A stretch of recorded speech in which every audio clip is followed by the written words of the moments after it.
St. Louis. St. Louis, where it's 15 degrees today, and we had a ice storm yesterday. So it's I am always kind of slightly aggravated when I'm talking to my friends in Southern Cali, because I know what the weather's like out there. Right. I went to school in Kansas City, Missouri for 3 years. Nice, I had some out there, so I went to visit St. Louis. Are you a fan of emo? No. I mean, it's overpriced thin crust pizza. I mean, I'm a thin crust pizza fan, but there's way better thin crust pizza. Emos is just, it's what they've done a good job advertising, basically. Yeah. Are you a Chiefs fan? I am not. I know. Unfortunately. Yeah. Well, I'm actually I'm a 49er fan. So. Oh, are you? Okay. Well, that then I can see why. Awesome, brother. Well, welcome. It's good to meet you, man. So to our YouTube audience, you just got a little behind the scenes of us getting to know each other, because we've never met before today. Ian knows Tristan, and Ian is going to be one of our panelists at SocialCon. He's based out of Long Beach, California, Los Angeles. So you are literally right there in our backyard. And man, I'm excited to break bread and meet you and chat more. But clearly you're doing some amazing things. If Tristan says, hey, we got to bring this guy on. And obviously I've done a little bit of stalking on you, and you've got some big followings, TikTok, Instagram. Ian, tell our audience a little bit about yourself and the impact that social has had, and maybe a little tease of what they can expect from you at SocialCon. Yeah, thanks once again for having me. I really appreciate it. And you guys have such a great platform, and you guys have such great speakers that are coming on to SocialCon, and I'm just amazed that you guys are having me on. I really appreciate it. So a little bit about me, real estate professional, been in the industry for about 10 years now, 3 years as a loan officer, 7 years as a real estate agent professional. So I started off in this industry as a loan officer. Then I was speaking to my folks, and a lot of them were like, hey, your personality, your outgoingness, your drive, that's more so for the other side, for the real estate agent side. We like to, calm it down a little bit on this side. And so awesome.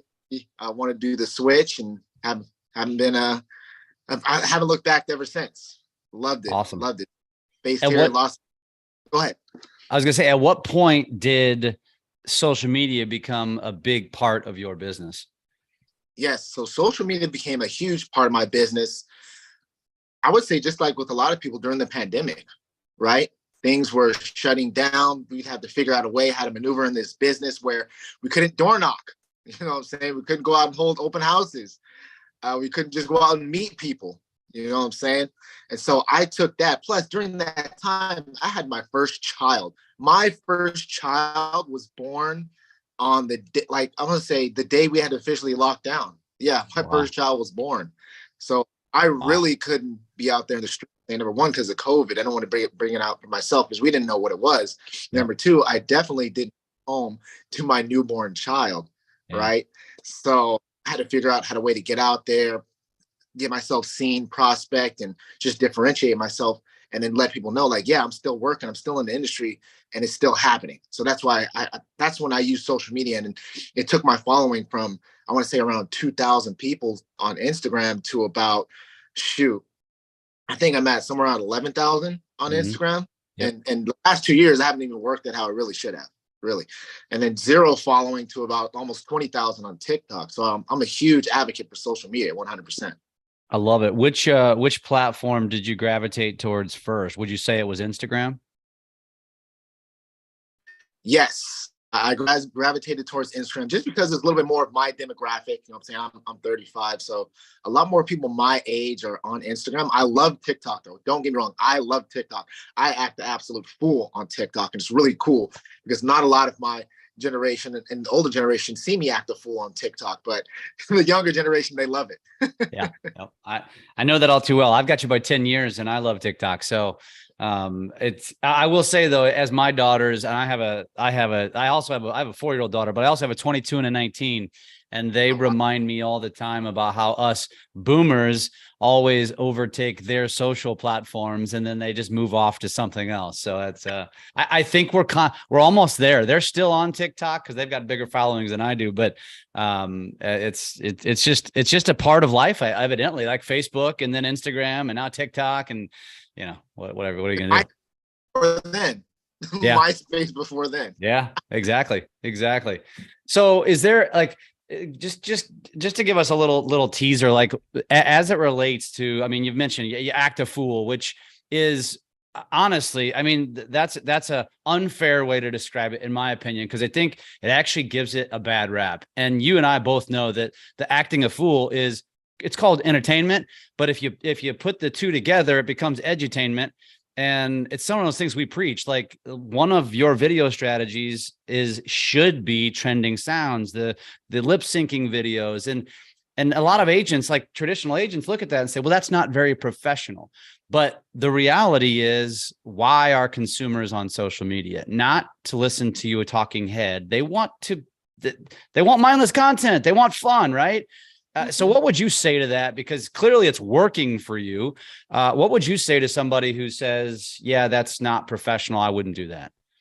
Right. So I have this conversation with a lot of older people all the time saying, hey, you shouldn't do this. This is a traditional way to solicit business. You know what I'm saying? You should be like A, B, and C. That way you're looked at a certain way and people can see you doing business with yourself. And I always say, the professional term, it's always evolving.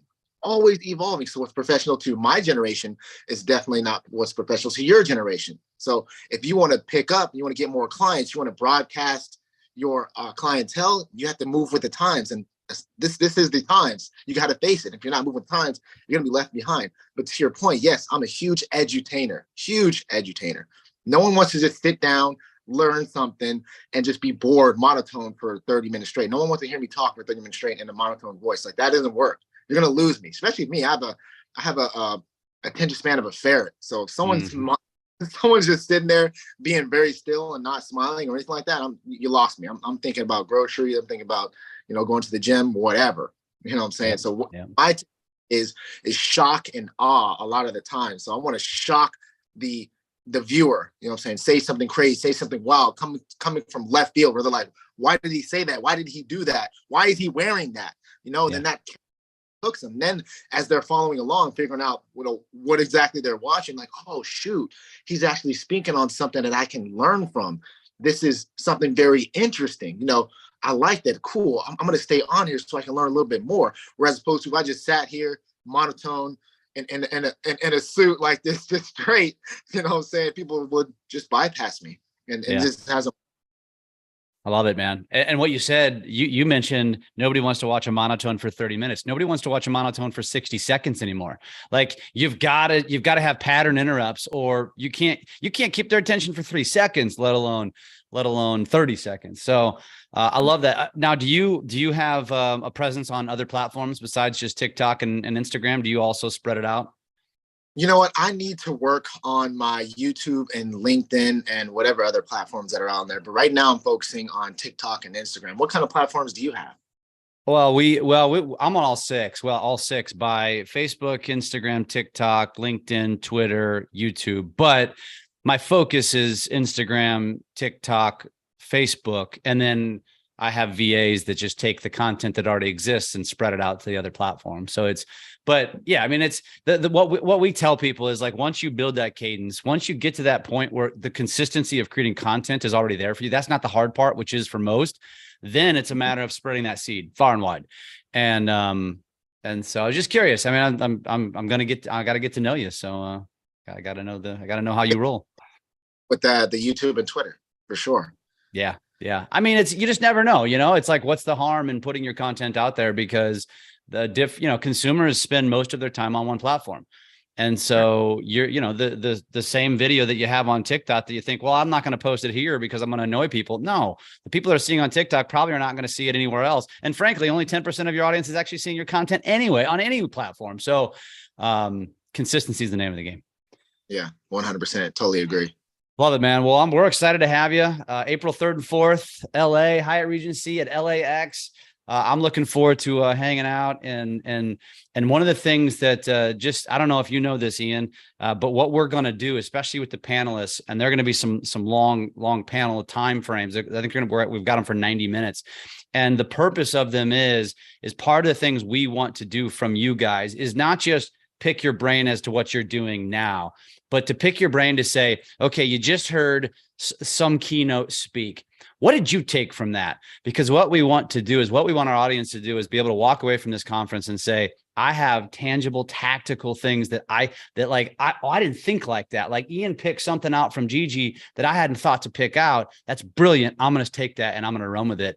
And then one of the other things we're going to do is really, really nail down on where you're going.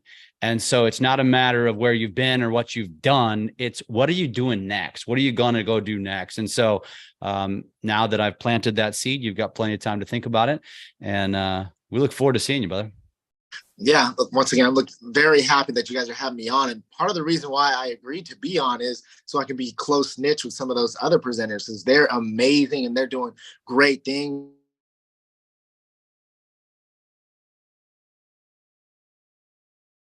You know what I'm saying? Collaboration is everything. Absolutely, man. Absolutely. Well, we're excited, brother. We'll see you soon. And thank you for being on today, man. Thank you. See you soon. Take care, brother.